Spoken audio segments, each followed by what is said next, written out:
اعوذ باللہ من الشیطان الرجیم بسم اللہ الرحمن الرحیم. یہ مضمون جو ہے جس کے اوپر بہت یورپ میں تنقید ہو رہی ہے، عورت کا پردہ جو ہے. پردہ کیا ہے اور اس کا مقصد کیا ہے؟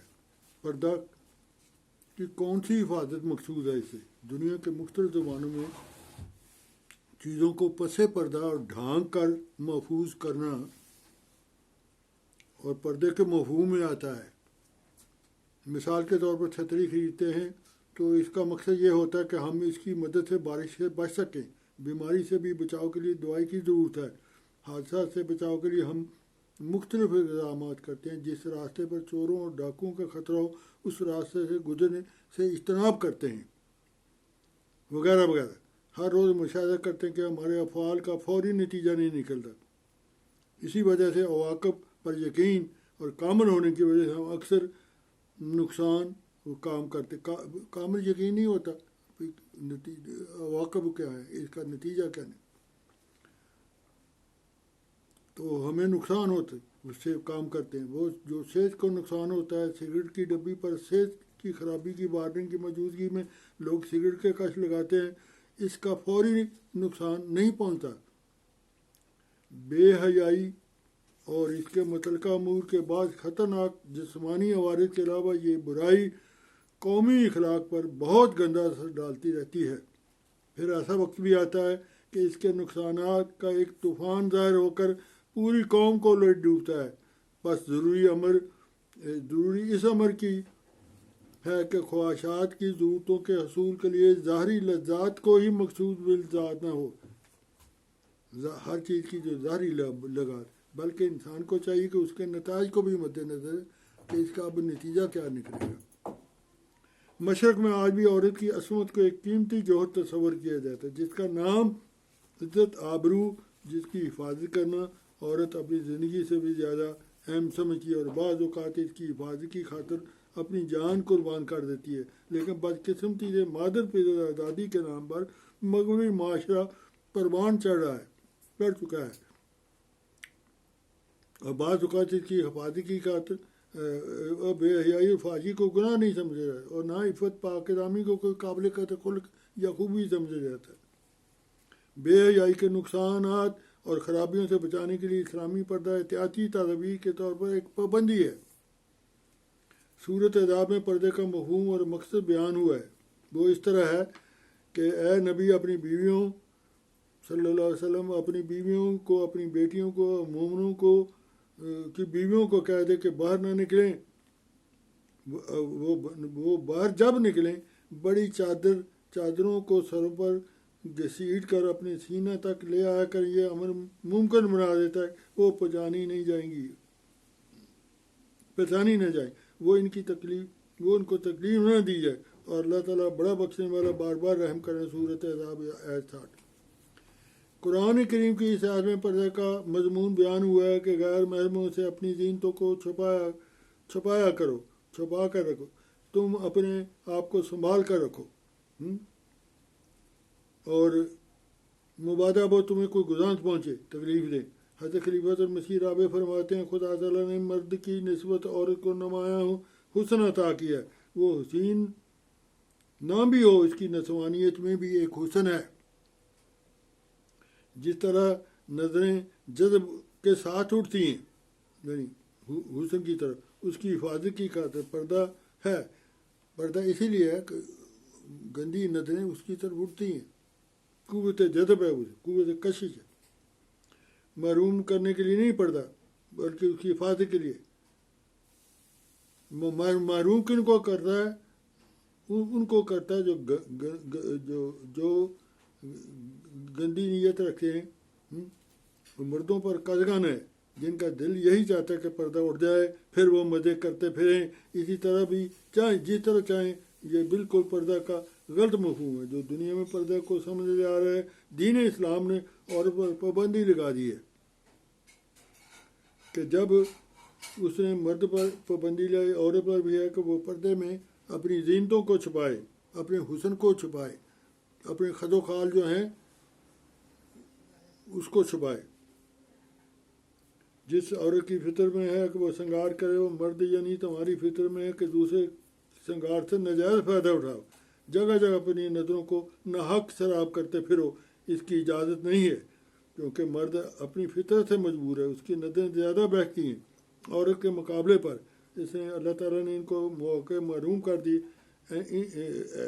ان مواقع سے انہیں محروم کر دیا، عورت کو بن سنور کر پبلک میں آنے سے بھی منع کر دیا، تاکہ کچھ بھی تمہیں خدا نے جائز ضرورت ادا کی اس کو جائز ذریعے سے پورا کرو، اپنے گھر میں پاک ستھرے ماحول میں تسکین قلب کے سامان حاصل کرو۔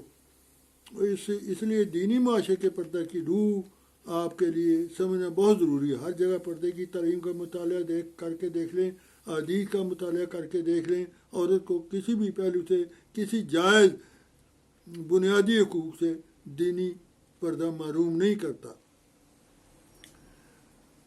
بلکہ اس کی حفاظت کرتا ہے، اس کی جنت کی حفاظت کرتا ہے، جنت ہے اس کی گھر۔ ماخوذ لجنہ خطاب برموقع 1950۔ پردہ اور اس کی حقیقت کیا ہے؟ پردہ اور اس کی حقیقت اہل مغرب نے غلط سمجھا ہے۔ ان کے نزدیک اس طرح مردوں اور عورتوں میں ایک جنسی امتیاز رکھا گیا ہے، لیکن ان کی اس غلط فہمی کا جواب کسی قدر گزر چکا ہے۔ لیکن اہل مغرب کی اکثریت سمجھتی ہے کہ دین اور مذہب عورت کی آزادی پر پابندیاں لگا کر ان کی آزادی کو سلب کرتا ہے۔ انسان کے بنیادی حقوق کے مسئلے کو اسلام کے مخالف قوتیں بڑی شدت سے زور لگا رہی ہیں۔ عورت کے سلسلے میں بنیادی اس کے حقوق غرق کر دیے، وہ یہ نہیں سمجھی گندی نظروں سے اسے بچایا ہے، خطروں سے اسے بچایا ہے۔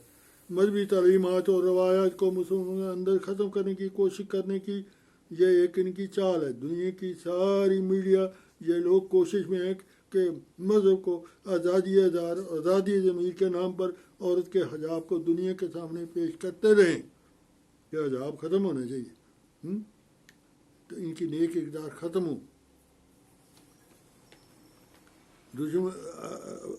حضور فرماتے ہیں یہ مردوں اور عورتوں کو اپنا ہمدرد قرار دیتے ہیں، لیکن آج ہم ان اسلام دشمنوں کی ایک بات نہیں مانیں گے جس کا تعلق ہماری مذہبی تعلیم سے ہے، تو پھر آہستہ آہستہ بہت سی باتیں بہت ساری تعلیم میں قانونی پابندیاں لگتی جائیں گی۔ اگر مانیں گے تو پھر قانونی پابندیاں لگتی ہے جو قانون بناتے رہتے۔ ہم یہ کو ہمیشہ یاد رکھیں، یہ زمانہ بہت خطرناک ہے، شیطان ہر طرف سے زوردار حملے کر رہا ہے۔ اگر مسلمانوں نے خاص طور پر احمدی مردوں عورتوں نے نوجوانوں سے مل کر سب نے مل کر کوشش نہ کی تو پھر ہم کو بچنے کی کوئی ضمانت نہیں۔ اگر ہم نے اپنے آپ کو ختم ہونے سے بچانا ہے، ہم کو پردے کو سمجھنا ہوگا، اس پر عمل کرنا ہوگا۔ اگر ہمارا عمل خدا نہ خواستہ اس کے خلاف ہو تو ہم دوسروں سے بڑھ کر خدا تعالی کی پکڑ میں ہوں گے۔ ہم نے حق کو سمجھا ہے پھر اس کے خلاف گئے، حضرت مسیح نے ہمیں سمجھایا پھر ہم نے اسے عمل نہ کیا۔ بس اگر اپنے آپ کو ختم ہونے سے بچانا ہے تو ہماری بقا اسی میں ہے، زندگی اسی میں ہے، زندگی کی ضمانت اسی ہے کہ اسلامی اقدار کے ساتھ چلنے میں ہی عافیت ہے۔ اعوذ باللہ۔ اچھا، حضور نے فرمایا کہ اسلام کی روح حیا نہ رہے تو کچھ بھی نہیں رہتا۔ مرد عورتوں دونوں کے لیے برابر ہے یہ زیب حیا کا جو زیب۔ بعض دفعہ خیال کیا جائے حیا عورت کا کام ہے، امر واقع یہ ہے کہ مرد اور دونوں کا برابر کا یہ خلق ہے۔ اگر یہ نہ ہوتا تو آنظر کی حیا کو اسلام کا خلق حیا کو خلق قرار نہ دیتے۔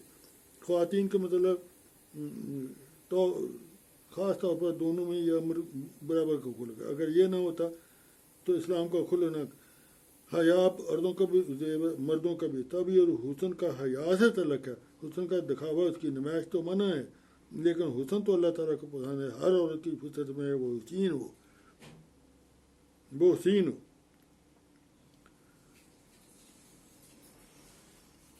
جس عورت کی حیا اڑنی شروع ہو جائے، یاد رکھیں اس کا حسن اڑنا شروع ہو جائے۔ وہ پھول جس کی رنگت اڑ جائے، وہ پھول جس کی خوشبو سے اس سے باغی ہو جائے، اس پھول کا چہرہ بالکل بے رونق اور بے حقیقت ہونے لگتا ہے۔ گرد و پیش میں آپ نگاہ ڈال کر دیکھیں، آپ نے ہر دل میں یہ گواہی دیکھا کہ عورت جس کی حیا اٹھتی ہے، خواہ وہ دوسرے معنوں میں بے حیا نہ بھی ہو، مگر روزمرہ کی باتوں کے نتیجے میں حیا اٹھتی جاتی ہے، اس کا حسن بھی اس سے اٹھتا جاتا ہے، اس کی کشش بھی اس میں اٹھتی جاتی ہے، بے رہبی کا ایک سلاٹ امڑ آتا ہے۔ اللہم صلی اللہ محمد وعلی محمد جاری ہے۔ السلام علیکم ورحمۃ اللہ وبرکاتہ۔